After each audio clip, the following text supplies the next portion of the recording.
ನಾವು ಮೊದಲೇ ಹೇಳಿಲ್ವಾ ಆಕೆ ವೀಕೆಂಡ್ ಪಾರ್ಟಿಯ ಹೆಣ್ಣು ಮಗಳು ಅಂತ. ಆದ್ರೆ ಆಕೆಯ ಫ್ಯಾಮಿಲಿ ನೋಡಿದ್ರೆ ಹಾಗನ್ಸಲ್ಲ ಅಲ್ವಾ? ನಿಜ ಏನು ನೀವೇ ನೋಡಿ. ಕಾಂತ ಎವ್ರಿ ಸ್ಯಾಟರ್ಡೇ ಸಂಡೇ ತಾಯಿ ಮನೆಗೆ ಬಂದುಬಿಡ್ತಾರೆ. ಸ್ಯಾಟರ್ಡೇ ಮಾರ್ನಿಂಗ್ ಹೊರಟು ತಾಯಿ ಮನೆಗೆ ಬಂದುಬಿಟ್ಟು ಮಂಡೇ ಮಾರ್ನಿಂಗ್ ಹೋಗಿ ಮಗಳು ಸ್ಕೂಲ್ನಲ್ಲಿ ಬಿಟ್ಬಿಟ್ಟು ಗಂಡ ಜೊತೆಗೆ 5 ದಿನ, ಅದೇ ಥರ ಅವ್ರ ಪ್ಲ್ಯಾನ್.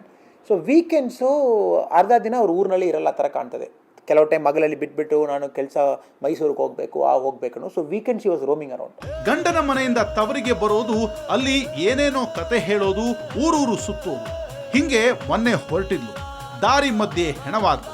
ಆಕೆಯನ್ನ ಕೊಂದಿದ್ಯಾಕೆ ಅನ್ನೋದನ್ನ ಕೇಳಿದ್ರೆ ನಿಮಗೂ ಆಘಾತ ಆಗತ್ತೆ. ಅಲ್ಲಿ ಕಾಂತ ಗಂಡಸರ ಜೊತೆ ಹೋಗೋದಷ್ಟೇ ಅಲ್ಲ, ಜೊತೆಯಲ್ಲಿದ್ದಾಗ ಮೊಬೈಲ್ ಆನ್ ಮಾಡಿ ರೆಕಾರ್ಡ್ ಮಾಡಿಕೊಂಡು ಬ್ಲ್ಯಾಕ್ ಮೇಲ್ ಮಾಡ್ತಿದ್ಲು. Kanta had a sexual relationship with Siraj. ಇವರು ಆ್ಯಕ್ಟ್ನಲ್ಲಿ ಇರುವಾಗ ಸೆಲ್ ಫೋನ್ ಆನ್ ಮಾಡಿ she has taped that conversation. ಅವ್ರು ಮಾತಾಡ್ತಾರಲ್ವ, ಅದು ಕಾನ್ವರ್ಸೇಷನ್ ಟೇಪ್ ಮಾಡಿ ಬ್ಲ್ಯಾಕ್ ಮೇಲ್ ಮಾಡ್ತಾರೆ. ಲಾಸ್ಟ್ ಅವರು 5 ತಿಂಗಳು ಬ್ಲ್ಯಾಕ್ ಮೇಲ್ ಮಾಡ್ತಾ ಇದ್ದಾರೆ ಸಿರಾಜ್ಗೂ. ಅವನು 7,000, 8,000, 10,000, 15,000 ಈ ಥರ ಕೊಟ್ಕೊಂಡು ಬರ್ತಾ ಇದ್ದಾನೆ. ಸೊ ಫೈನಲಿ ಈ ಡಿಸೈಡೆಡ್ ಇದು ಸ್ವಲ್ಪ ಜಾಸ್ತಿ ಆಗ್ತಾ ಇದೆ ಅಂತ ಹೇಳ್ಬಿಟ್ಟು ಮೋಷನ್ ಜೊತೆಗೆ ಸೇರಿ ಪ್ಲ್ಯಾನ್ ಮಾಡಿ ಮಾಡಿಬಿಟ್ಟು.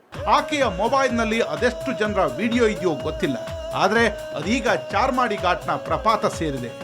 ಯಾರಿಗಾದರೂ ಸಿಗುತ್ತಾ ಅಥವಾ ಮಣ್ಣಾಗಿ ಎಲ್ಲರೂ ನಿಟ್ಟಿಸಿರು ಬಿಡೋ ಹಾಗಾಗತ್ತಾ ಗೊತ್ತಿಲ್ಲ. ಚಾರ್ಮುಡಿ ಘಾಟನ್ನ ಬಗೆದ್ರೆ ಅದೇನೇನ್ ಕತೆ ಹೊರಬರುತ್ತೆ ಹೇಳೋದಕ್ಕಾಗಲ್ಲ. ಅಲ್ಲಿ ಹುದುಗಿರೋ ಸಂಗತಿಗಳನ್ನ ಹುಡುಕೋದಲ್ಲ. ಇನ್ಮುಂದೆ ಅಲ್ಲಿ ಇಂಥ ಕೃತ್ಯಗಳು ನಡೆಯದ ಹಾಗೆ ಪೊಲೀಸರು ಕಾವಲು ನಿಲ್ಲೋ ಭರವಸೆ ಕೊಟ್ಟಿದ್ದಾರೆ ಅನ್ನೋದು ನೆಮ್ಮದಿಯ ಸಂಗತಿ ಅಂತ ಹೇಳ್ತಾ ಇವತ್ತಿನ ಎಪಿಸೋಡ್ ಮುಗಿಸ್ತಾ ಇದ್ದೇವೆ. ನೇರ, ದಿಟ್ಟ, ನಿರಂತರ ಸುದ್ದಿಗಾಗಿ ನೋಡ್ತಾ ಇರಿ ಸುವರ್ಣ ನ್ಯೂಸ್.